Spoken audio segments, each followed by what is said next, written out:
The shrill alarm pierced through St. Mary's Hospital at 3:47 a.m., sending Sarah Martinez's worn sneakers squeaking against the polished linoleum as she sprinted toward Trauma Bay 3. 6-year-old female, severe respiratory distress, possible anaphylaxis? Shouted Dr. Richard Pembroke. His usually composed voice cracked with urgency. Sarah's practiced hands were already moving before she reached the bedside, her experienced eyes taking in the child's blue-tinged lips and labored breathing. The little girl's mother sobbed in the corner, speaking rapid Spanish between her tears. While the medical team fumbled with translation apps, Sarah knelt beside the terrified child, her voice gentle and fluent. Hola, mi amor, soy Sarah. Everything will be okay. Can you tell me what you ate today? The child's eyes focused on Sarah's kind face. Through gasped words, she mentioned visiting her abuela, eating cookies with nuts. But something didn't fit. Sarah's brow furrowed as she noticed the specific pattern of hives, the way the child's breathing had worsened. This wasn't just a nut allergy. Doctor, Sarah called out, her voice cutting through the chaos. Look at her nail beds. The cyanosis pattern suggests latex exposure, not food allergens. Check if she played with balloons at grandmother's house. Dr. Pembroke paused, his stethoscope halfway to the child's chest. That's actually brilliant. He turned to the mother. Globos? Balloons? The mother's eyes widened. See, many balloons for her cousin's birthday. Within minutes, the correct treatment was administered. The child's breathing eased, color returning to her cheeks. As Sarah adjusted the oxygen mask with gentle hands, the little girl reached out and touched the duct tape holding Sarah's sneaker sole together. Your shoes are broken, Senora, the child whispered. Sarah smiled, her heart full despite her empty wallet. They're not broken, sweetheart. They're just well-loved, like the best things in life. As the child stabilized and was moved to pediatric ICU, Sarah lingered in the hallway, checking her phone. The notification glowed mockingly. Rent due. 3 days. She closed her eyes, feeling the familiar weight of financial pressure pressing down on her shoulders. Nice work in there, Martinez, came a voice behind her. Sarah turned to see Dr. Rodbinetz, Pembroke, his expression unreadable. Though perhaps next time you could focus on medicine instead of other distractions. Before Sarah could ask what he meant, laughter erupted from the break room nearby. Through the open door, she caught sight of Brittany Cole, the hospital board member's daughter, surrounded by a cluster of younger nurses. Brittany's designer scrubs were perfectly pressed, her expensive nursing shoes gleaming under the fluorescent lights. Oh my God, did you see those tragic shoes Sarah's wearing? Brittany's voice carried clearly down the hallway. I mean, I get that nursing doesn't pay much, but there's poor and then there's that. It's embarrassing for the whole hospital. Jessica, one of Brittany's followers, giggled nervously. Maybe someone should start a GoFundMe for her shoe budget. Seriously, though, Brittany continued, apparently unaware or uncaring that her voice was audible throughout the wing. We have standards here. This isn't some inner-city clinic. We serve important families, donors, people who expect a certain level of professionalism. How does it look when our staff shows up looking well, like they can't afford basic necessities? Amanda chimed in. I heard she walks to work. Actually walks. In those shoes. Through Detroit. At night. That's just irresponsible, Brittany declared with the authority of someone who'd never worried about a single bill in her life. If you can't maintain professional appearance standards, maybe you shouldn't be working at a hospital like St. Mary's. There are community clinics that would probably be more appropriate.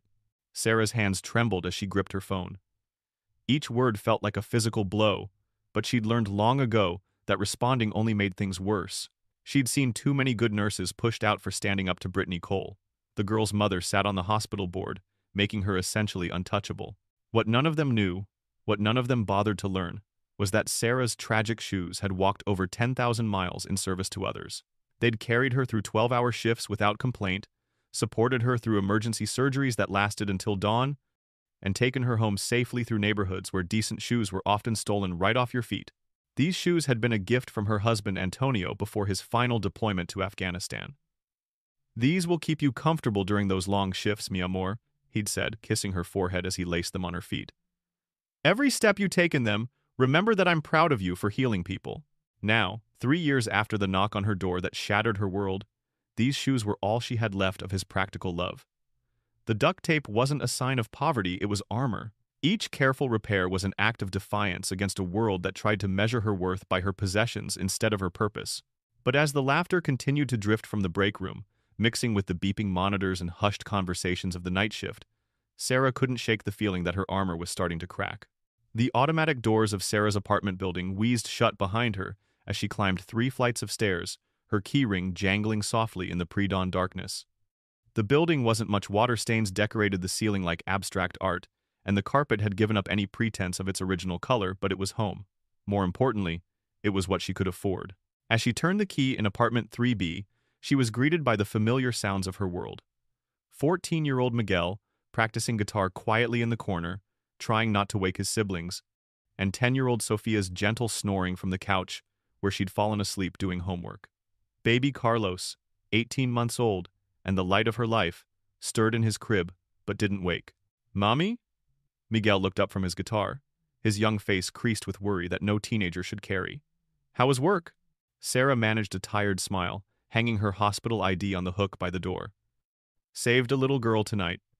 She reminded me of Sophia at that age, all big eyes and curiosity. Miguel nodded, but his expression didn't lighten. He gestured toward a stack of envelopes on the kitchen counter. "More bills came today, and—" He hesitated, his voice dropping. "Kids at school are asking questions again, about why I wear the same clothes every week, why my shoes have holes." Sarah's heart clenched. She sat beside him on their second-hand couch, noting how his jeans had been carefully mended at the knee, how his t-shirt was soft from too many washings. "What do you tell them?" "That we have everything we need," Miguel replied, echoing words she'd taught him, but his voice cracked slightly. "But Mommy, sometimes I wonder, do we really?" Before Sarah could answer, Sophia stirred awake, her homework scattered across her small chest. She blinked in the dim light, her glasses held together with tape at the bridge slipping down her nose. "Mommy, you're home!" Sophia scrambled up, throwing her arms around Sarah's waist. "I finished my math homework, but I couldn't see the numbers very well. I think my glasses are getting worse." Sarah held her daughter close, breathing in the scent of discount shampoo and childhood innocence. New glasses would cost at least $200 money they simply didn't have. Sophia's prescription had changed 6 months ago, but they'd been making do with her old pair, hoping her young eyes would adjust.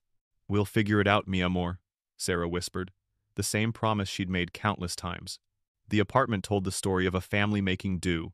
Furniture bought secondhand and repaired multiple times, clothes that had been passed down and altered to fit, toys that were loved beyond their intended lifespan. But it also told a story of love family photos covering the water-stained walls, Miguel's artwork from elementary school still proudly displayed, Sophia's honor roll certificates taped to the refrigerator. In the kitchen, Sarah opened the envelope she'd been dreading. The electricity bill was higher than expected. Summer in Detroit meant running the old air conditioner constantly to keep baby Carlos comfortable. She did the math in her head, a calculation she'd performed hundreds of times. Rent, utilities, groceries, Carlos's asthma medication, bus fare for the kids' school. There wasn't enough. There was never enough. "Mommy?" Sophia's voice was small. "Are we poor?" The question hit Sarah like a physical blow. She turned to find both her older children watching her, their young faces serious beyond their years. Miguel had put down his guitar. Sophia clutched her taped glasses in her small hands. Sarah knelt in front of them, taking their hands in hers. "We don't have a lot of money, that's true, but we're rich in other ways. We have each other. We have love. We have a mom who saves lives," Miguel finished softly. "Mrs. Rodriguez told me you're the best nurse at the hospital. She said when her husband had his heart attack, you kept him alive until the doctors could operate."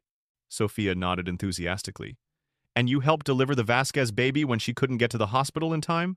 You're like a superhero, Mommy." Sarah felt tears prick her eyes. Her children saw her as a hero, but she felt like she was failing them every day. She worked 60-hour weeks, sometimes picking up extra shifts that paid cash under the table. But it was never enough to pull them out of the cycle of just barely surviving. After the children went back to bed, Sarah sat alone in the kitchen, staring at the bills spread across the table like tarot cards predicting doom. The reality was stark. Antonio's death benefits had been denied due to a bureaucratic error she couldn't afford to fight. Her nursing salary, which had once seemed adequate when she had a partner to share expenses, now stretched impossibly thin across 4 lives. She opened her laptop, a refurbished model that took 5 minutes to boot up, and began researching second jobs. Security guard positions, overnight cleaning services, anything that would fit around her hospital schedule. The irony wasn't lost on her. She spent her days caring for others' families while struggling to care for her own. On the refrigerator, held up by a magnet shaped like a stethoscope, was a photo of Antonio in his army dress uniform, holding baby Miguel. They'd been so young, so optimistic about their future. Antonio had planned to use his GI benefits to become a paramedic after his service ended. They'd dreamed of buying a house, maybe having a fourth child, taking family vacations to places they'd only seen in magazines. Now those dreams felt like artifacts from someone else's life. Sarah pulled out Antonio's Purple Heart from her uniform pocket, a habit she'd developed during particularly difficult shifts. The metal was warm from being close to her body, and she rubbed her thumb across its surface, seeking comfort from its weight. "I'm trying, mi amor," she whispered to the photo. "I'm trying so hard, but I don't know how much longer I can keep this up." The apartment was quiet except for the hum of the ancient refrigerator and the distant sound of traffic on 8 Mile Road. In a few hours, she'd need to wake up and do it all again, face the bills, the broken things that couldn't be fixed, the constant calculation of whether they could afford milk or whether generic cereal would have to do. But first, she allowed herself 5 minutes to grieve, to mourn the life they'd planned, the security they'd lost, the simple dignity of not having to choose between her children's needs and her own pride. Tomorrow, she would put on her uniform, lace up her well-loved shoes, and walk back into a world that judged her worth by her possessions. She would save lives and provide comfort, knowing that her own life often felt beyond saving. But tonight, in the darkness of her modest home, surrounded by the gentle breathing of her sleeping children, Sarah Martinez allowed herself to feel the full weight of the responsibility she carried alone. The next morning arrived with the brutal efficiency of a Detroit winter, and Sarah's alarm clock, a relic from her nursing school days, buzzed to life at 5:30 a.m. She'd managed 3 hours of sleep, her dreams filled with the usual anxiety-driven scenarios: electricity being shut off, eviction notices, her children asking questions she couldn't answer. As she prepared for work, Sarah paid special attention to her appearance. She'd spent her last $15 getting her scrubs professionally cleaned and pressed, hoping the crisp fabric would somehow offset the obvious wear of her shoes. She examined herself in the cracked bathroom mirror, tucking stray hairs under her ponytail and applying the last of her concealer to hide the dark circles under her eyes. The walk to St. Mary's Hospital took 45 minutes, a journey she'd made hundreds of times through neighborhoods that ranged from struggling to dangerous. Her shoes, Antonio's final gift, carried her safely along cracked sidewalks and through intersections where streetlights flickered unreliably. Other early commuters hurried past, most heading to factory shifts or cleaning jobs, their faces carrying the same determined exhaustion that Sarah felt in her bones. She arrived at the hospital 15 minutes early, as always. The morning shift change was a carefully orchestrated dance of information exchange, and Sarah prided herself on being prepared. She settled at the nurse's station, reviewing overnight reports and updating patient charts, when she became aware of a commotion building behind her. "Oh, my God!" Brittany Cole's voice cut through the usual morning bustle like a siren. "Sarah, I literally cannot even deal with those shoes today. Are they held together with actual duct tape?" Sarah's fingers tightened on her pen, but she continued reviewing Mrs. Peterson's medication schedule without looking up. She'd learned that acknowledgement only encouraged Brittany's performances. "Seriously, everyone, look at this." Brittany's voice grew louder, drawing attention from other nurses, passing doctors, and even a few early arriving family members. "This is what passes for professional appearance in our emergency department." Jessica and Amanda flanked Brittany like backup singers, their perfectly manicured nails glinting as they pointed and whispered behind their hands. Jessica pulled out her phone, angling it toward Sarah's feet. "This is going straight to the staff chat. When you're too broke for basic self-respect?" "Stop," Sarah said quietly, finally looking up. "Please." "Stop what?" Brittany's voice dripped with fake innocence. "I'm trying to help you, Sarah. This is embarrassing for all of us.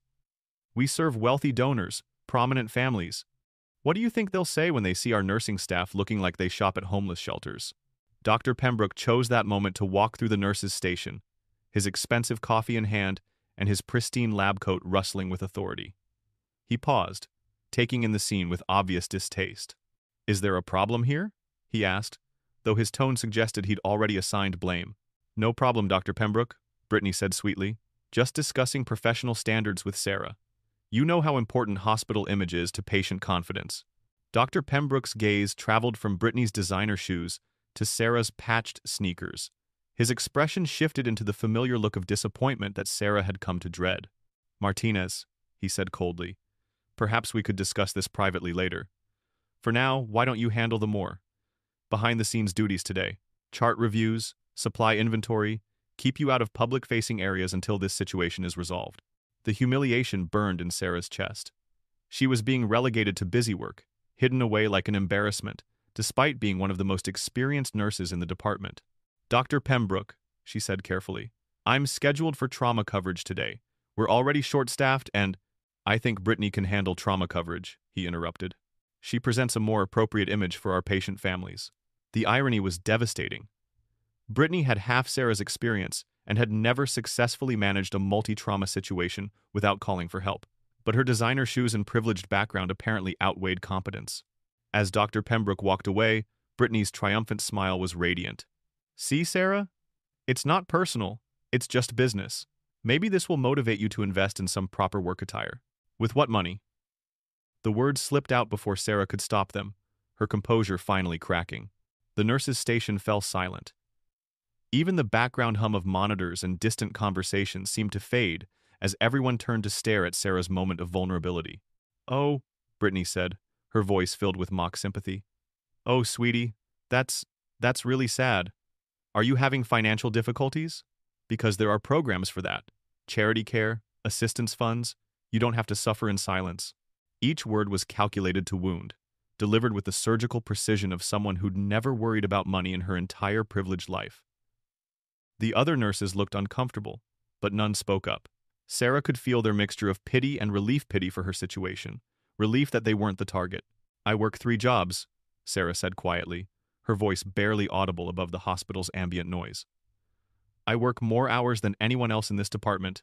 I haven't had a vacation in 3 years. I haven't bought myself new clothes in 2 years. But I show up every day, and I do excellent work. Well, Brittany said, examining her perfect manicure, maybe if you managed your money better, you wouldn't need 3 jobs. I mean, it's really about priorities, isn't it? The casual cruelty of the comment hung in the air like a toxic cloud.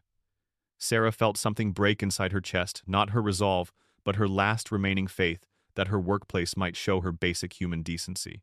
As she walked away to begin her inventory duties, she heard Brittany's voice rise again. I swear, some people act like the world owes them something. We all have our struggles, but at least most of us handle them with dignity. Sarah spent the rest of her shift counting supplies and updating databases, hidden away in storage rooms and administrative offices. Through the windows of the trauma bay, she watched Brittany fumble through procedures that Sarah could perform in her sleep. She saw patients' concerned faces as Brittany struggled with IV insertions that would have taken Sarah seconds. By the end of the shift, 3 patients had specifically asked where the good nurse with the kind eyes was. But Sarah remained in her exile, organizing supplies with mechanical precision while her heart slowly hardened against hope. The week following Dr. Pembroke's humiliating reassignment felt like a carefully orchestrated campaign designed to push Sarah past her breaking point. What had begun as casual mockery had evolved into systematic harassment, and Brittany Cole seemed determined to prove that privilege could triumph over competence through sheer persistence. Monday morning brought the first anonymous complaint to Human Resources. Sarah was called into the sterile office of HR Director Linda Watkins, a woman whose perpetual expression suggested she'd rather be anywhere else than mediating workplace conflicts. Sarah, we've received a concern about your professional appearance affecting patient confidence, Watkins said, reading from a printed email. The complaint specifically mentions unprofessional footwear and substandard grooming that reflects poorly on hospital standards. Sarah sat across from the metal desk, her hands folded in her lap. May I ask who filed this complaint? You know I can't reveal that information. It was submitted through our anonymous reporting system. Watkins didn't meet Sarah's eyes as she spoke.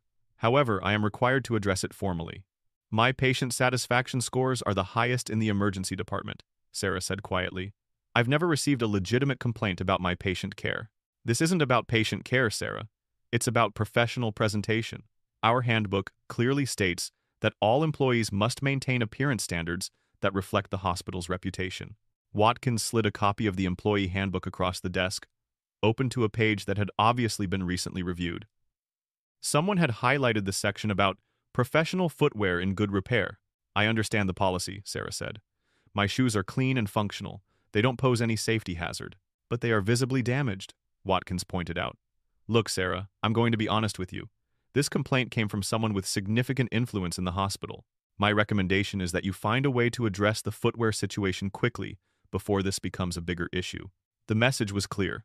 Conform or face consequences. By Tuesday, the anonymous complaints had multiplied. Sarah was accused of poor personal hygiene, despite showering daily and maintaining meticulous cleanliness. Someone reported that she appeared financially unstable and might be distracted by personal problems. Each complaint was vague enough to be difficult to disprove, but specific enough to create a paper trail. Head nurse Janet Morrison called Sarah into her office Tuesday afternoon, her weathered face showing genuine discomfort with the conversation she was required to have. "Sarah, honey, this is killing me," Morrison began, her Texas drawl more pronounced when she was stressed. "I've got board members breathing down my neck about staff presentation standards and hospital image." "Janet, you know me. You know my work," Sarah pleaded. "I've never let personal issues affect patient care." "And that's exactly why this is so damn frustrating," Morrison snapped, then caught herself. "Sorry, it's just, your clinical skills are exceptional. Your patients love you. Your colleagues, the real ones, respect you. But politics is politics." Morrison pulled out a folder thick with documentation. "I've got patient letters here praising your compassion and competence. Mrs. Rodriguez wrote 3 pages about how you saved her husband's life. The Vasquez family sent a thank you card with photos of their baby, the one you helped deliver in their apartment." She flipped through more papers. "But I've also got these anonymous complaints piling up, and Patricia Cole, Brittany's mother, has been asking pointed questions about staff quality control in board meetings." The connection was obvious. Patricia Cole was using her board position to legitimize her daughter's harassment campaign. "What do you need me to do?" Sarah asked, though she already knew the answer would be something she couldn't afford. "Find a way to get new shoes," Morrison said bluntly. "I know it's not fair. I know it's not right. But I need you here, Sarah. This department needs you. Don't give them an excuse to push you out." Wednesday brought escalation in the form of scheduling manipulation. Sarah arrived for her shift to find her assignments had been updated. Instead of her usual emergency department rotation, she was assigned to geriatric ward overflow, the hospital's equivalent of Siberian exile. "There must be a mistake," Sarah told the scheduling coordinator. "No mistake," the woman replied without looking up from her computer. New directive came down from administration. All nurses with documented appearance issues are restricted from high-visibility departments until concerns are resolved. The geriatric overflow was understaffed and overwhelming, filled with patients who required intensive care but generated little revenue for the hospital. Sarah threw herself into the work, providing comfort to elderly patients who had been essentially abandoned by the healthcare system. But the message was clear: conform or remain hidden. Thursday brought the cruelest blow yet. Sarah discovered that someone had been in her locker. Her few personal items, a photo of Antonio, her stethoscope, her extra pens were scattered and rearranged. Taped to the inside of her locker door was a printout of expensive nursing shoes with a note: "Maybe now you'll get the hint." The violation felt deeply personal. This wasn't just about shoes anymore. This was about dignity, respect, and the right to exist in a workplace without constant humiliation. Friday afternoon, as Sarah prepared for another weekend of double shifts to make ends meet, she overheard a conversation that made her blood run cold. Brittany was talking to Jessica and Amanda near the vending machines, her voice carrying clearly down the hallway. "Honestly, I don't understand why she doesn't just quit. She's obviously struggling financially. Maybe she'd be happier somewhere more appropriate to her circumstances." "Like where?" Jessica asked. "I don't know. Community clinic? Nursing home? Somewhere that doesn't require maintaining professional standards." Brittany's laugh was sharp. "I mean, we're trying to help her, but she's too proud to accept that she doesn't belong here." The casual dismissal of Sarah's decade of experience, her dedication, her competence, all reduced to the state of her shoes, was breathtaking in its cruelty. That evening, as Sarah walked home through increasingly dangerous neighborhoods, she made a decision that felt like surrender. She stopped at the public library and began researching jobs outside healthcare. Maybe Brittany was right. Maybe she didn't belong at St. Mary's Hospital. But as she scrolled through job listings for retail positions and office work, she thought about her patients: the elderly woman who held her hand during chemotherapy, the frightened child who stopped crying when Sarah sang lullabies, the accident victim who survived because Sarah caught a complication that others missed. She thought about Antonio's words: "Every step you take in those shoes, remember that I'm proud of you for healing people." Sarah closed the laptop and walked home through the darkness, her decision crystallizing with each step. She wouldn't quit. She wouldn't let them win. But she also wouldn't keep pretending that dignity and competence were enough to overcome systematic cruelty. Something had to change. And if the system wouldn't change, maybe it was time to force the issue. The confrontation with law enforcement came on a Tuesday night when Sarah's shift ran late due to a multi-car accident on I-94. It was nearly 2 a.m. when she finally left the hospital, exhaustion weighing on her shoulders like a lead blanket. The October air carried the bite of approaching winter, and she pulled her thin jacket closer as she began the long walk home. She had made it only 3 blocks from the hospital when the police cruiser pulled up alongside her, its spotlight cutting through the darkness like an accusation. Sarah's heart rate spiked, but she kept walking, hoping they were simply patrolling. "Excuse me, miss," called Officer Thompson, stepping out of the vehicle. His partner, Detective Martinez, no relation, despite the shared surname, remained in the car but kept his hand visible on his radio.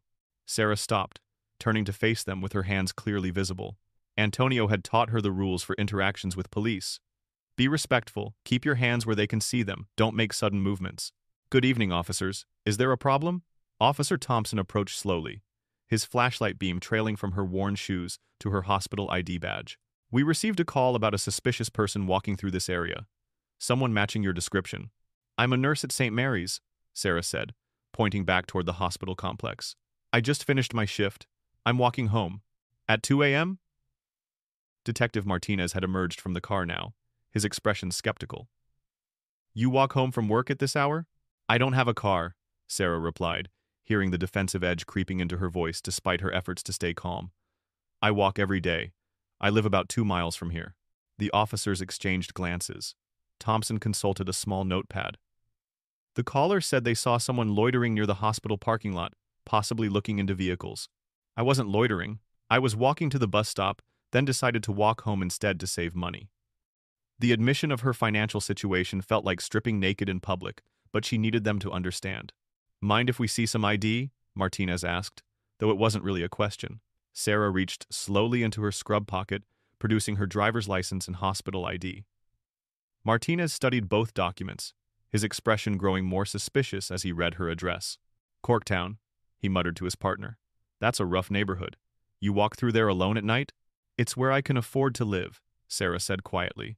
Thompson shined his flashlight into Sarah's small purse. "What's in the bag?" "Personal items, wallet, keys, my son's medication." She trailed off as both officers focused on the prescription bottle. "This medication isn't prescribed to you," Martinez said, reading the label. "Carlos Martinez, 18 months old. Albuterol inhaler. That's my son. He has asthma. I pick up his prescriptions from the hospital pharmacy." "You're carrying someone else's controlled medication," Thompson said, his hand moving to his handcuffs. "It's an inhaler for a baby," Sarah said, desperation creeping into her voice. "My baby. I'm his mother." "Do you have documentation proving that?" Sarah stared at them in disbelief. "Documentation that I'm my own child's mother? Birth certificate, guardianship papers, something that proves this medication belongs to your household." "I don't carry my son's birth certificate with me to work," Sarah said, her voice rising despite her attempts to stay calm. The interrogation continued for 30 minutes. They called the hospital to verify her employment, a humiliating conversation Sarah could hear through the radio static. When the hospital confirmed she worked there, Thompson asked to speak to her supervisor. "This is Officer Thompson, Detroit PD. We have one of your employees here, Sarah Martinez. She's walking alone through a high-crime area at 2 a.m. carrying prescription medication that's not prescribed to her. We're trying to verify her story." Sarah couldn't hear the response clearly, but she caught enough words to understand that whoever answered was feeding the officer's suspicions rather than vouching for her character. "Uh-huh, I see. And has she mentioned any financial difficulties? Behavior that might suggest substance abuse or other issues?" The question felt like a knife between her ribs. Someone at the hospital, someone who knew about her struggles, was using this moment to further undermine her reputation. Finally, after running her license for warrants and finding nothing, the officers released her with a warning. "Look, Miss Martinez," Detective Martinez said, his tone slightly softer. "I get that times are tough, but walking alone through these neighborhoods at this hour isn't safe. It makes people nervous, makes them call us. Maybe consider other transportation options." "With what money?" Sarah asked, then immediately regretted the outburst. Thompson's expression hardened again. "That's not our problem. But if we get more calls about suspicious activity in this area, and your name keeps coming up, that becomes a pattern. Patterns get noticed." The threat was clear. As they drove away, Sarah stood alone under a broken streetlight, shaking with rage and humiliation. She was being criminalized for being poor, for walking home from a job where she saved lives because she couldn't afford a car. The encounter stayed with her for days, adding another layer of stress to her already overwhelming situation. Now she had to worry about police harassment on top of workplace bullying, financial pressure, and her children's needs. But the worst part was the knowledge that someone at her own hospital had contributed to the officer's suspicions. In her moment of vulnerability, when she needed institutional support, her workplace had instead fed the narrative that she was somehow dangerous or unstable. As she finally reached her apartment building that night, Sarah looked up at the dark windows where her children slept peacefully, unaware that their mother was being treated like a criminal for the crime of loving them enough to work whatever shifts necessary to keep them fed and housed. The system that was supposed to protect her law enforcement, her employer, the social safety net, had instead become another source of persecution. And Sarah began to understand that her individual struggle was part of something much larger and more sinister than simple workplace bullying. The eviction notice was taped to Sarah's apartment door like a scarlet letter, its bright pink paper impossible to ignore as she climbed the stairs after another grueling 16-hour shift. Her hands shook as she peeled it away from the peeling paint, the adhesive leaving sticky residue that felt symbolic of how everything in her life seemed to leave permanent stains. "Notice to quit or pay rent," the document proclaimed in bold, bureaucratic font. "You are hereby notified to quit and deliver up the premises to the owner, or pay the amount of 1,847, representing rent due for the period of September 1 October 31, plus late fees and court costs." Sarah's knees nearly buckled. She'd thought she had until the end of the month, but apparently, the late fees and additional charges had accelerated the timeline. She had 72 hours to produce nearly $2,000 or face eviction proceedings. Inside the apartment, Miguel was helping Sofia with homework, while baby Carlos played quietly with blocks made from empty cereal boxes. The domestic tranquility felt like a cruel joke, given the document crumpled in Sarah's fist. "Mommy?" Miguel looked up, immediately sensing something was wrong. At 14, he'd become too good at reading the subtle signs of their perpetual crisis. "What's that paper?" Sarah forced a smile, tucking the notice into her pocket. "Nothing important, my amor. How was school today?" But Sofia, ever perceptive, caught the tremor in her mother's voice. "Mommy, why do you look sad? Did something bad happen at the hospital?" How could she explain to a 10-year-old that something bad was always happening? That they lived in a constant state of emergency, always one crisis away from complete collapse? "We might need to find a new place to live," Sarah said carefully. "Mr. Peterson is selling the building." It wasn't technically a lie. The landlord had mentioned potential buyers, though that wasn't why they were facing eviction. Miguel's expression darkened with understanding beyond his years. "How much do we need?" "Miguel, that's not your responsibility." "How much, Mommy?" Sarah's resolve crumbled. $2,000. By Friday. The silence that followed was deafening. Sofia counted on her fingers, her young mind trying to process numbers that represented more money than she'd ever seen. Carlos continued playing, blissfully unaware that his world was about to collapse. "I can get a job," Miguel said quietly. "I know I'm not old enough, but I can lie. Garcia's grocery store needs help loading trucks. They pay cash." "Absolutely not," Sarah said firmly. "Your job is school. My job is taking care of this family." "But you're already working all the time," Sofia said, her voice small. "You leave when it's dark and come home when it's dark. When do you sleep?" The question hung in the air like an indictment. When did she sleep? 3 hours here, 2 hours there, stealing moments of rest between shifts and worrying about bills, and checking on children who were growing up too fast in the shadow of their family's financial crisis. That night, after the children were asleep, Sarah sat at the kitchen table with a calculator and a stack of bills, playing a game she'd mastered through repetition, robbing Peter to pay Paul. If she skipped the electric bill this month, she could make partial rent payment. If she bought generic formula for Carlos and generic food for the family, she could save $50.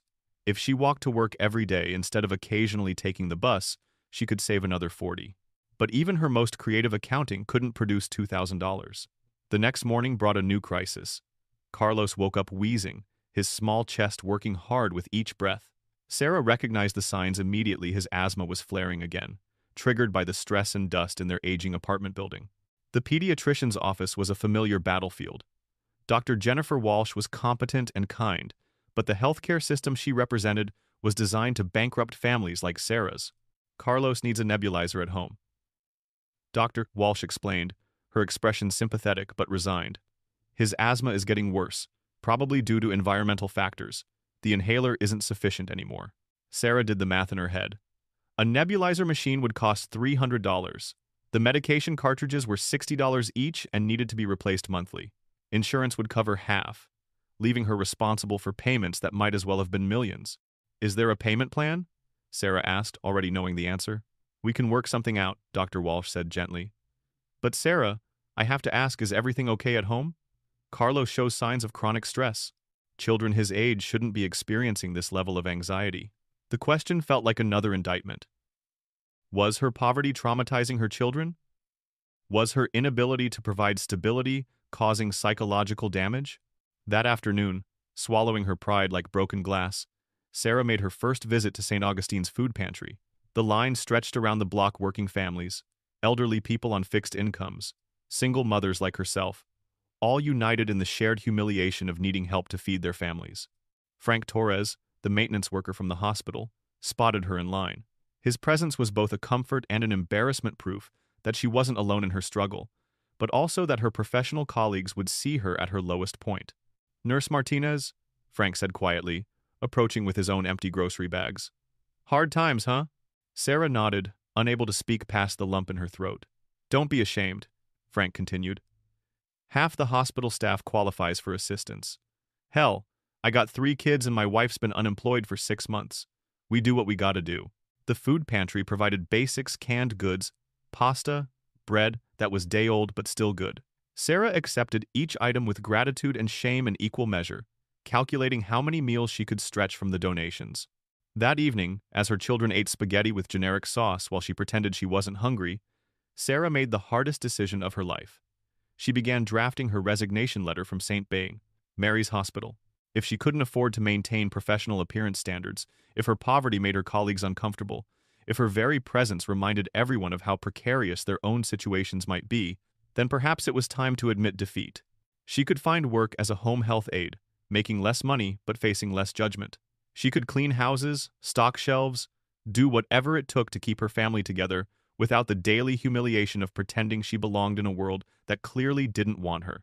As she wrote, tears fell onto the paper, blurring ink that represented the death of dreams she'd carried since nursing school. But sometimes, love meant sacrifice. Sometimes, protecting your children meant giving up the career you'd fought so hard to build. Outside her window, Detroit glittered in the distance, full of opportunities that felt as unreachable as stars. The annual St. Mary's Hospital Charity Gala was Detroit's premier healthcare fundraising event, where the city's elite gathered to celebrate their philanthropy while sipping champagne that cost more than most families' grocery budgets. This year's theme, Healing Hearts, Helping Hands, was emblazoned on banners throughout the grand ballroom of the Renaissance Center, where donors paid $500 per plate to raise money for underprivileged families in need. Sarah stood in the service corridor, adjusting her mandatory dress uniform pristine white scrubs that had cost her $43 to have professionally cleaned and pressed. The hospital required all nursing staff to work the event as part of their community service obligation, serving the wealthy patrons who funded hospital operations. The irony was suffocating. She was serving hors d'oeuvres to people raising money for families exactly like hers, while she herself stood one paycheck away from homelessness. Remember, head nurse Morrison had said during the mandatory pre-event briefing, you represent St. Mary's Hospital tonight. Professional appearance and demeanor are essential. We need to show our donors that their contributions support a first-class institution. Sarah's shoes, the source of so much workplace humiliation, looked even more obviously worn against the elegant marble floors and crystal chandeliers. She'd tried to minimize their visibility by staying behind serving stations, but there was no hiding from the stark contrast between her patched sneakers and the Louboutin clicking around her.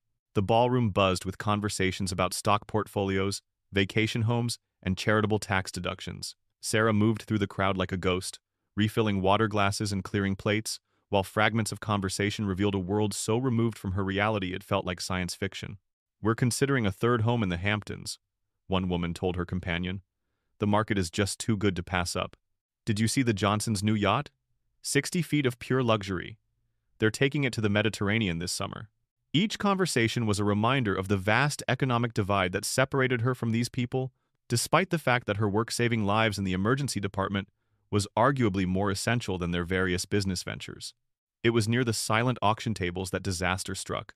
Margaret Whitmore, a major hospital donor in her 70s, approached the bar where Sarah was stationed, mistaking her for catering staff despite her clearly marked hospital identification. "Excuse me, dear," Mrs. Whitmore said imperiously. "Could you refresh my champagne? And perhaps someone should speak to the catering manager about staff presentation? Those shoes are rather unfortunate for an event of this caliber." Before Sarah could respond, Brittany Cole materialized beside them like a perfectly groomed shark sensing blood in the water. "Oh, Mrs. Whitmore," Brittany said with saccharine sweetness. "This is actually Sarah, one of our emergency department nurses. We've been working with her on professional development opportunities." The words were carefully chosen to inflict maximum damage. Mrs. Whitmore's eyebrows rose in surprise, and something that looked suspiciously like distaste. "A nurse?" Mrs. Whitmore examined Sarah more carefully, taking in every detail of her appearance. "Well, I suppose it's admirable that the hospital provides opportunities for all types of people." Other donors began to gather, drawn by the subtle commotion. Sarah felt their eyes on her like spotlights, examining her worn shoes, her discount jewelry, her carefully mended scrubs. "It's so inspiring," Brittany continued, her voice carrying clearly to the growing audience, "how St. Mary's demonstrates inclusive hiring practices. We really believe in giving chances to people regardless of their circumstances." Patricia Cole glided over with the predatory grace of someone who sensed an opportunity to publicly demonstrate her authority. "Sarah, dear," she said in a voice that dripped false concern, "perhaps you'd be more comfortable helping in the kitchen tonight? I think that would be more suitable for everyone involved." The suggestion was clearly meant to remove Sarah from public view, to hide the hospital's embarrassing employee from the wealthy donors who expected their charitable contributions to support an institution that reflected their own elevated social status. Something inside Sarah snapped. For months, she had endured the mockery, the systematic harassment, the daily humiliation of being treated as less than because she couldn't afford expensive shoes. She had absorbed every cruel comment, every dismissive glance, every suggestion that her poverty somehow made her less worthy of respect or professional recognition. But this being dismissed and hidden away at an event celebrating help for families like hers was the final insult. "Mrs. Cole," Sarah said, her voice shaking but clear enough to carry throughout the immediate area, "I am a registered nurse with 8 years of experience. I have saved more lives in this hospital than most people in this room will touch in their entire careers." The ballroom seemed to quiet around them, conversations stopping as people turned to witness the unprecedented sight of staff confronting management. "I may not have expensive shoes," Sarah continued, her voice growing stronger, "but I have something more valuable, the skill and compassion to heal people when they need it most. I have held dying children while their parents fell apart. I have talked suicidal teenagers back from the edge. I have worked 16-hour shifts to keep people alive, and I have never not once let my personal struggles interfere with patient care." Mrs. Whitmore's face had gone pale, whether from embarrassment or outrage wasn't clear. Patricia Cole's expression had transformed from condescending concern to barely controlled fury. "Martinez." Dr. Pembroke appeared suddenly, his voice sharp with authority. "This is highly inappropriate behavior. You will apologize immediately and report to my office Monday morning." Sarah looked around the room at the wealthy donors clutching their champagne, at her colleagues who had watched months of harassment without speaking up, at the people raising money for underprivileged families, while treating her like an embarrassment to be hidden. She reached up and slowly removed her hospital name tag, setting it on the nearest table with trembling hands. "I will not apologize for telling the truth," she said quietly, "and I will not work another day in a place that measures my worth by my possessions instead of my purpose." She walked through the silent ballroom with as much dignity as she could muster, her worn shoes clicking against marble floors that had never seemed so vast or so cold. CEO Jonathan Blackwood had built his reputation on his ability to read situations quickly and act decisively. As a former Marine Corps officer who had worked his way up from hospital administration to executive leadership, he prided himself on understanding both the tactical and strategic elements of complex organizational challenges, which was why Sarah Martinez's public resignation at the charity gala bothered him so deeply. The morning after the event, while hospital administrators scrambled to manage potential public relations fallout, Blackwood reviewed the incident from his corner office overlooking the Detroit River. The initial reports from Patricia Cole and Dr. Pembroke painted Sarah as an unstable employee who had suffered a breakdown under pressure. But Blackwood hadn't risen to his position by accepting surface explanations. Something about the incident felt wrong, not Sarah's behavior, but the context that had led to it. "Get me Sarah Martinez's complete personnel file," he told his assistant, Lieutenant Colonel Patricia Williams, retired Army and his most trusted advisor. Everything. Performance reviews, patient feedback, incident reports. "I want to understand why a nurse would risk her career in such a public forum." Williams returned an hour later with a thick folder that told a story completely at odds with the previous night's narrative. "Sir," Williams said, settling into the chair across from his desk, "this employee's record is exceptional. Perfect patient satisfaction scores for 5 years running. 0 medical errors on record. She's exceeded performance metrics consistently and has been recognized by patients and families hundreds of times." Blackwood flipped through patient letters, each one praising Sarah's competence, compassion, and professionalism. Mrs. Elena Vasquez had written 3 pages describing how Sarah caught a medication interaction that 3 doctors had missed, potentially saving her life. The Vasquez family had sent photos of their healthy baby born safely because Sarah had assisted with an emergency delivery in their apartment when they couldn't reach the hospital in time. "These are extraordinary recommendations," Blackwood said. "This doesn't match someone who would have an unprofessional outburst without significant provocation." Williams nodded grimly. "There's more. I ran her background quietly. Military spouse her husband was killed in Afghanistan 3 years ago. Purple Heart recipient who died saving 12 soldiers in his unit." Blackwood looked up sharply. Military families were something he understood personally, having served 2 tours in Iraq before transitioning to healthcare administration. The sacrifice of military spouses was something civilian organizations often overlooked. "She's been raising 3 children alone while working multiple shifts here," Williams continued. "And according to housing records, she's been facing eviction. A military widow with outstanding performance reviews is facing eviction while working at our hospital?" Blackwood's voice carried the edge it had once held when addressing subordinates who had failed in their duties. "That suggests systematic failure on multiple levels." Over the following week, Blackwood launched a confidential investigation that went far beyond reviewing Sarah's individual case. He brought in external workplace consultant David Chen, a former FBI investigator who specialized in organizational culture assessment. Chen's methodology was thorough and discreet. He conducted individual interviews with dozens of hospital employees, from attending physicians to custodial staff, using open-ended questions designed to reveal patterns of behavior and institutional bias. The results were damning. "Mr. Blackwood," Chen reported during their confidential briefing, "what you're dealing with isn't isolated harassment. It's systematic discrimination based on socioeconomic status, enabled by management and protected by institutional hierarchy." Chen's evidence was comprehensive.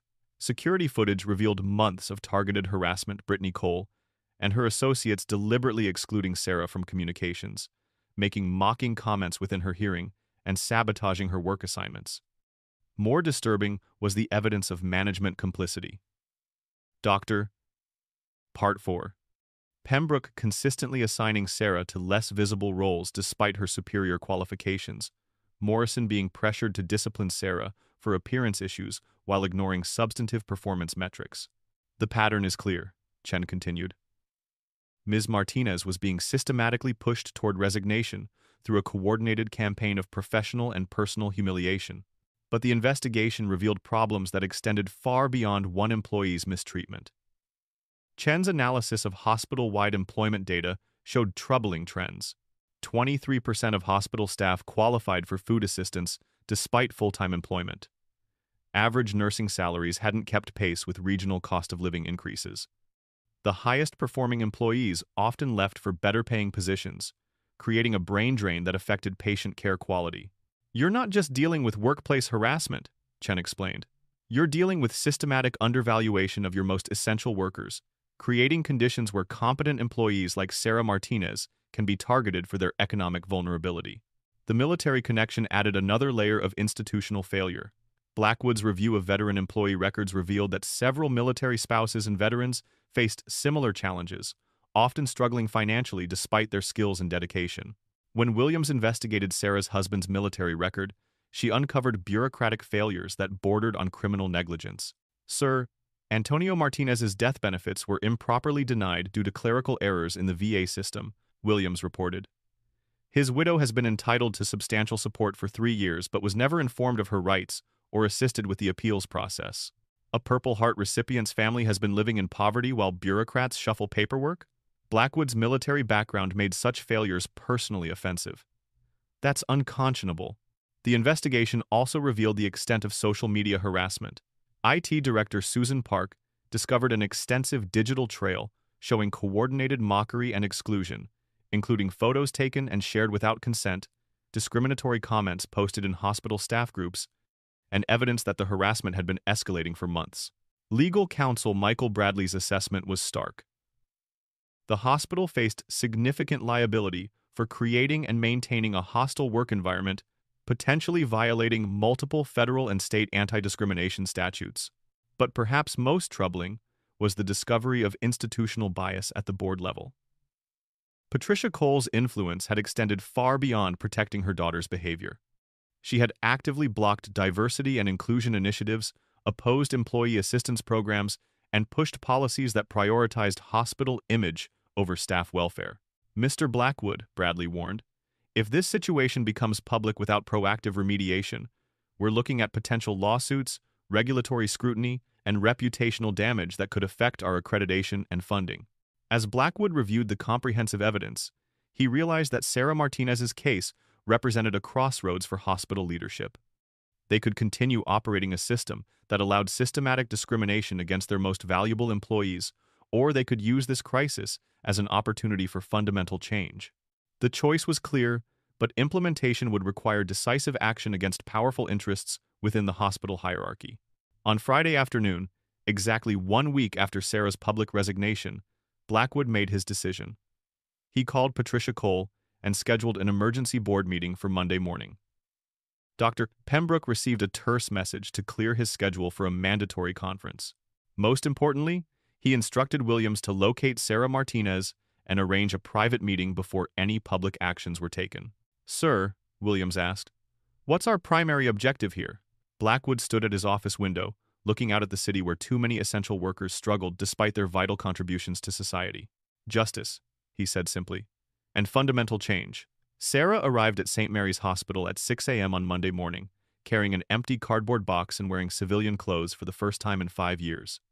The purpose of her visit was simple: clean out her locker, collect her final paycheck, and close this chapter of her life permanently. The early morning corridors were quiet, populated only by night shift staff, finishing their rotations, and custodial workers, preparing for the day ahead. Sarah had deliberately chosen this time to avoid the possibility of encountering Brittany, Dr. Pembroke, or any of the colleagues who had witnessed her public breakdown at the gala. She made her way to the staff locker room, her civilian shoes, worn sneakers even older than her work pair, squeaking softly against the polished floors. The sound echoed differently now that she was no longer part of this institutional family, now that she was just a visitor collecting the remnants of a career that had defined her identity for nearly a decade. Her locker combination still worked 2781, Antonio's birthday. As the metal door swung open, 5 years of accumulated memories spilled out. Extra pens, hair ties, patient thank you cards she'd saved, a small mirror, her spare stethoscope, and the personal photos that had sustained her through the hardest shifts. "Mrs. Martinez?" Sarah spun around, startled by the unexpected voice. CEO Jonathan Blackwood stood in the doorway of the locker room, looking uncomfortable but determined. She'd seen him occasionally during hospital-wide meetings, but they'd never spoken directly. His presence here, in the staff locker room at dawn, was so unusual it took her a moment to process. "Mr. Blackwood," she said, immediately defensive. "I'm just collecting my belongings. I'll be gone in a few minutes." "Actually, I was hoping we could talk," he said, stepping into the room but maintaining a respectful distance. "I've been reviewing your situation, and I think there's been a significant misunderstanding." Sarah's hands shook as she continued packing, not trusting herself to look at him directly. "There's no misunderstanding. I can't afford to work here, and apparently that makes me unsuitable for employment." "That's not true," Blackwood said quietly. "And I'm hoping to prove that to you." As Sarah reached for her photos, her trembling fingers lost their grip on the frame containing her most precious memory. The picture fell to the floor with a sharp crack, the glass spiderwebbing across the image. Both Sarah and Blackwood bent to retrieve it simultaneously, their hands briefly touching as they grasped the damaged frame. When Blackwood lifted it to examine the extent of the damage, he found himself looking directly at the photograph that would change everything. The image was formal and proud. Antonio Martinez in his army dress uniform, holding baby Miguel, while Sarah stood beside them in her nursing school graduation gown. But it wasn't the obvious military connection that made Blackwood's breath catch, it was the medals visible in the background, particularly the distinctive purple and gold ribbon of the Purple Heart. "Your husband was military," Blackwood said, his voice carrying a reverence that Sarah hadn't heard from anyone in the hospital hierarchy. "Yes, sir," Sarah replied, her voice barely audible. "He died in Afghanistan 3 years ago." Blackwood studied the photograph more carefully, his trained eye recognizing details that spoke to valor and sacrifice. "That's a Purple Heart citation in the background." Sarah's composure cracked slightly. He saved 12 soldiers before the IED hit his convoy. They said he could have escaped, but he went back for the wounded. As Sarah continued unpacking her locker with mechanical precision, more pieces of her family's story revealed themselves. A folded American flag, presented at Antonio's funeral. His military dog tags, which Sarah wore under her scrubs for every shift. Letters of commendation from his commanding officers. Photos documenting a love story that had been cut short by service and sacrifice. "Mrs. Martinez," Blackwood said carefully, "I served 2 tours in Iraq. I understand the brotherhood of military service. Your husband was a hero." Sarah's hands stilled on Antonio's Purple Heart medal, which had tumbled from her jacket pocket. She'd carried it every day since his death, a tangible connection to his strength during her own moments of weakness. "He used to say that dignity wasn't about what you wear, it's about how you serve others," Sarah said, her voice thick with unshed tears. "But these past months, I felt like I lost both my dignity and my purpose." Blackwood realized he was witnessing something profound, not just the end of an employee's tenure, but the systematic destruction of a military family by the very institution that should have been honored to employ them. "Mrs. Martinez," he said, his own military bearing evident in his posture. "Your husband died serving our country, and you've been serving our community. While you've been fighting for every patient's life, our own people have been attacking your dignity. That ends today." Sarah looked at him directly for the first time, searching his face for signs of the condescension she'd grown to expect from hospital leadership. "Mr. Blackwood, I appreciate the sentiment, but I can't fight anymore. My children need me to find stability, not keep battling for respect that I should never have had to earn." "What if I told you the fighting was over?" Blackwood asked. "What if I promised you that the changes start today, and that this hospital will finally honor both your service and your husband's sacrifice?" The emergency board meeting convened at 7 a.m. Tuesday morning in St. Mary's executive conference room, where floor-to-ceiling windows overlooked the Detroit River and the city beyond. Patricia Cole arrived, expecting routine business, perhaps discussion of quarterly financial reports or facility improvements. Instead, she found herself facing a comprehensive presentation that would dismantle everything she thought she knew about hospital operations. Jonathan Blackwood stood at the head of the polished mahogany table, his expression carrying the authority of someone who had commanded Marines in combat zones. Behind him, a large monitor displayed the first slide of what would become Patricia Cole's professional reckoning: systemic workplace harassment, a threat to institutional integrity. "Before we begin," Blackwood announced to the assembled board members, "I want to make clear that today's discussion will determine the future direction of this institution and the people who lead it." Patricia Cole shifted uncomfortably in her leather chair, her usual confidence wavering as she noticed the grim expressions of her fellow board members. Dr. O.A., Patricia Williams, Robert Chang, and 3 other board members sat with folders of documentation they had clearly already reviewed. Blackwood clicked to the next slide. Security camera footage of Brittany Cole and her associates surrounding Sarah's workstation, their body language unmistakably aggressive and targeting. "For the past 6 months," Blackwood said in the measured tone of someone presenting evidence at a court-martial, "we have systematically failed one of our most exemplary employees. What you're about to see represents not just individual harassment, but institutional complicity in discrimination." The presentation was methodical and devastating. Video evidence showed Brittany's escalating harassment campaign. Audio recordings captured discriminatory comments made by Dr. Pembroke during patient rounds. Documentation revealed how scheduling manipulation had been used as a weapon against Sarah, restricting her from high-visibility assignments despite her superior qualifications. Patricia Cole attempted damage control. "Jonathan, if there were isolated incidents of workplace conflict, surely they could have been handled through normal HR channels. Brittany is young and—" "Mrs. Cole," Blackwood interrupted, his voice sharp enough to cut steel. "Your daughter's behavior constitutes systematic harassment, and your position on this board has been used to shield her from consequences." This isn't youthful indiscretion, it's calculated cruelty enabled by institutional power. The next section of the presentation focused on performance metrics. Sarah's patient satisfaction scores were displayed alongside those of other nurses, showing her consistent excellence. Her medical error rate 0 was contrasted with department averages. While we were allowing our most competent nurse to be harassed for her economic circumstances, Blackwood continued, she was saving lives at a rate that exceeded every other nurse in our emergency department. Board member Robert Chang leaned forward. Jonathan, are you telling us that we've been persecuting our best performer? Worse than that, Blackwood replied, clicking to the next slide. We've been persecuting the widow of a Purple Heart recipient who died saving 12 soldiers in Afghanistan. The conference room fell silent as Antonio Martinez's military photograph filled the screen, his medals and commendations displayed alongside testimonials from surviving members of his unit. Dr. Patricia Williams, herself a military veteran, spoke with barely controlled anger. This woman's husband died in service to our country, and we allowed her to be treated like a pariah because she couldn't afford expensive shoes? The legal implications were outlined next.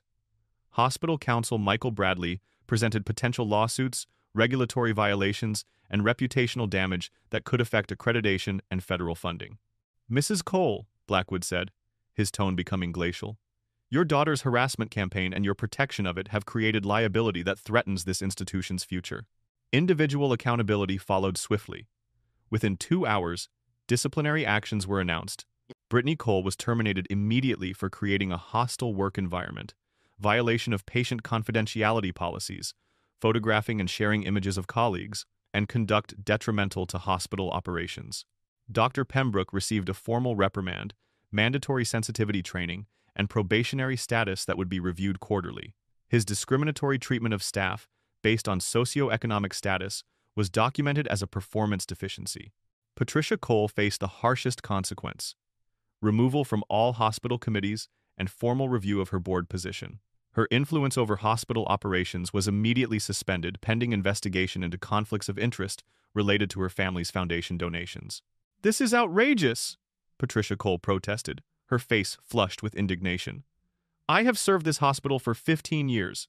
My family's contributions have funded major improvements. Your contributions, Blackwood interrupted, do not purchase the right to discriminate against our employees or shield your daughter from accountability for harassment. The systematic changes were even more comprehensive than the individual consequences. Blackwood announced immediate policy reforms, a zero-tolerance harassment policy with mandatory consequences, including termination for first offenses involving systematic targeting, an anonymous reporting system with external investigation protocols to prevent retaliation, comprehensive anti-discrimination training for all management personnel, with quarterly assessments and accountability measures. Most significantly, an employee assistance fund was established to support staff facing financial hardships, funded initially by redirecting money previously allocated to hospital image consulting, a budget item that had primarily benefited vendors with connections to board members. The Military Family Support Initiative was Blackwood's personal addition. Partnership with veteran organizations to provide comprehensive assistance to military spouses and veterans employed by the hospital, including legal support for VA benefit appeals and emergency financial assistance. Word of the boardroom confrontation spread through the hospital within hours. Staff who had witnessed Sarah's harassment campaign saw the swift justice of Brittany's termination and Dr. Pembroke's discipline. Those who had remained silent out of fear found themselves protected by new policies that prioritized employee welfare over institutional appearance. The community response was immediate and positive. Local veterans organizations praised the hospital's military family support initiatives. Patient advocacy groups highlighted the connection between employee dignity and patient care quality. But the most significant response came from an unexpected source. Sarah Martinez herself, who had watched the systematic changes unfold with cautious hope tempered by years of disappointment. When Blackwood called her that evening to discuss her potential return to St. Mary's Hospital, Sarah's response was characteristically direct. Mr. Blackwood, I appreciate everything you've done, but respect that comes only after public embarrassment isn't the same as respect that exists from the beginning. I need to know that this culture change is real, not just crisis management. It was a challenge that would test everything Blackwood claimed to represent. 3 weeks after the boardroom reckoning, Sarah Martinez stood once again in the St. Mary's Hospital staff locker room, but this time the circumstances were entirely different. The cardboard box she'd carried for her belongings had been replaced by a welcome package containing updated hospital policies, employee assistance information, and a formal letter of apology signed by the entire board of directors. Her decision to return hadn't been easy. After Blackwood's comprehensive reforms, Sarah had taken time to evaluate whether the cultural changes were genuine or merely performative responses to crisis. She'd consulted with other staff members, reviewed the new policies carefully, and most importantly, sought guidance from the person whose opinion mattered most. 14-year-old Miguel. "Mommy," he had said during one of their evening conversations, "you always told me that running away doesn't solve problems. Maybe this is your chance to make sure what happened to you doesn't happen to other people." The wisdom of children often exceeded that of adults, and Miguel's insight had crystallized Sarah's decision.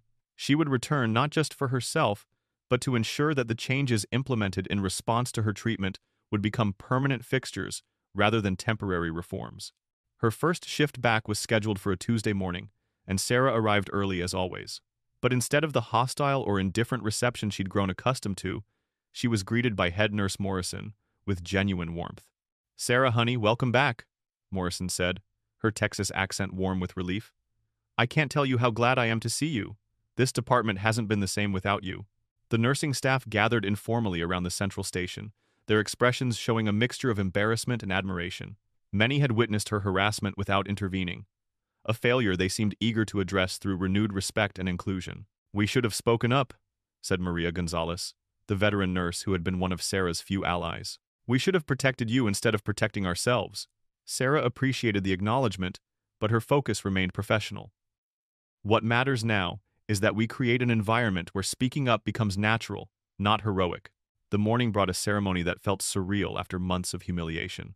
CEO Blackwood arrived at the nurses' station carrying a distinctive white box embossed with the logo of a premium medical supply company. "Mrs. Martinez," he said formally, drawing the attention of the entire emergency department staff. "These shoes represent more than footwear. They represent this institution's commitment to valuing the people who dedicate their lives to healing others." Inside the box were professional nursing shoes of exceptional quality, not just expensive, but designed specifically for healthcare workers who spent 12-hour shifts on their feet.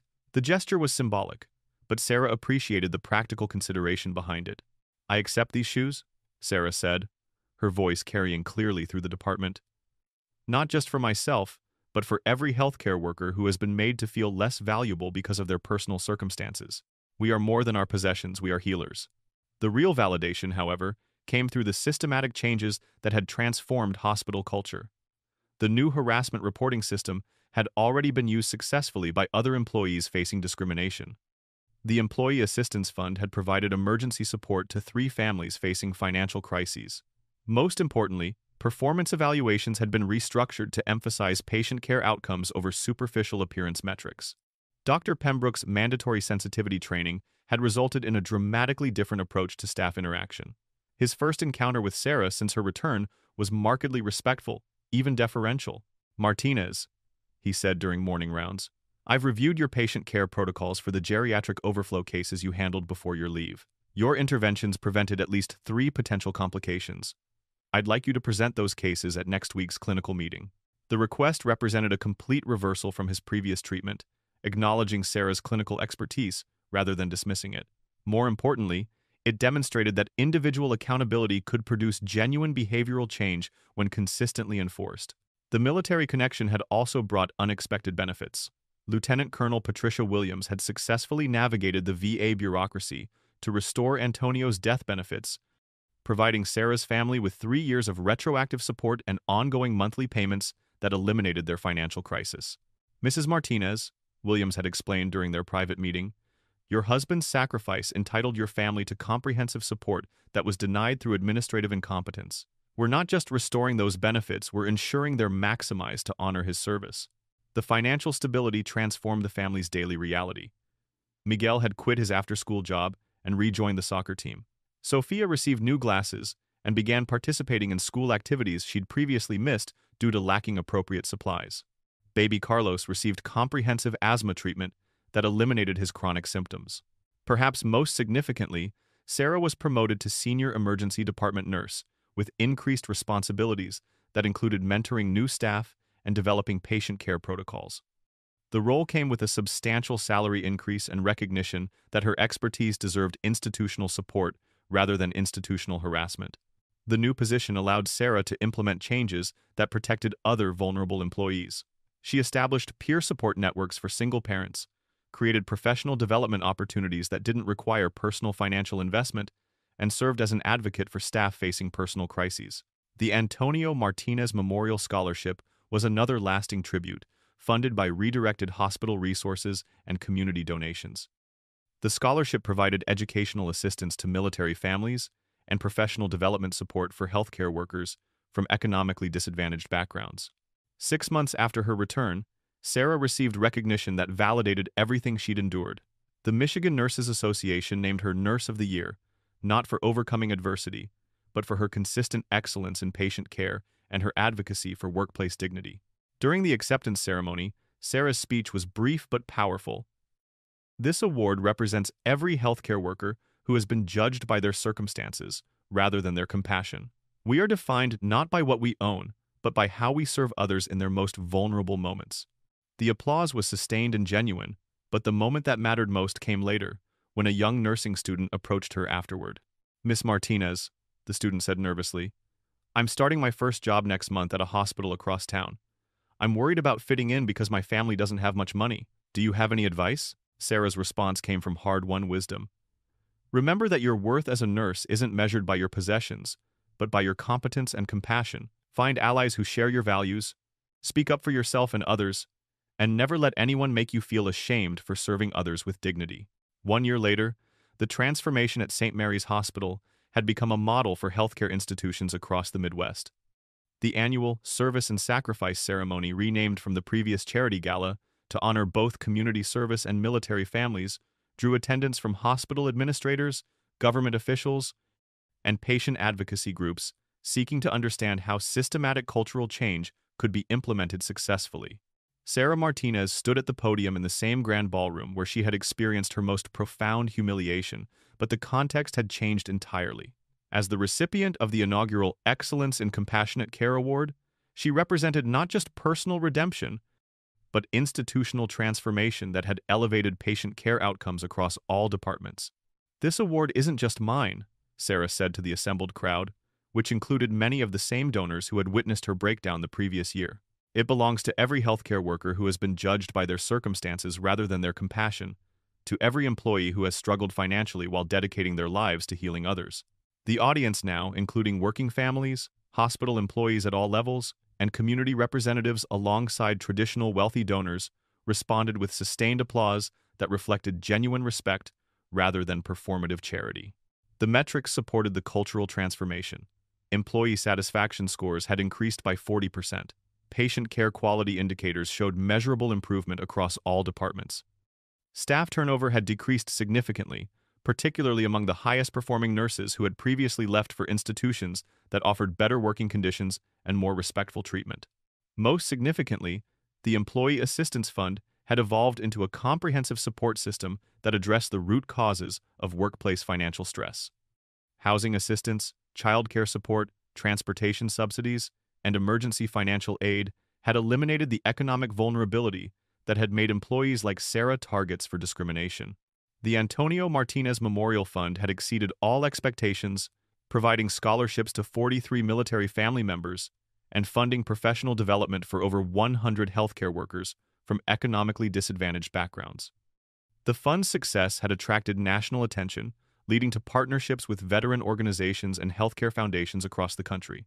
Sarah's personal journey reflected the broader institutional changes. As emergency department nurse manager, she oversaw staff training and development while maintaining direct patient care responsibilities that kept her connected to the healing mission that defined her professional identity. Her children had thrived in their new stability. Miguel, now 15, was thriving academically and had been accepted into a gifted program focused on pre-medicine studies. His essay about his mother's dedication to nursing had earned him recognition in a statewide writing competition. Sophia, now 11, had discovered a passion for mathematics and science that her improved vision and reduced family stress had allowed to flourish. She often accompanied Sarah to hospital community outreach events, asking detailed questions about medical equipment and procedures that suggested she might follow her mother into healthcare. Baby Carlos, now a healthy and energetic 2.5-year-old, had no memory of the family's previous struggles, but would grow up understanding through family stories that dignity and service were more important than material possessions. The systemic changes had extended beyond St. Mary's Hospital. Sarah's story, documented in healthcare publications and management journals, had inspired similar cultural transformation initiatives at hospitals throughout the region.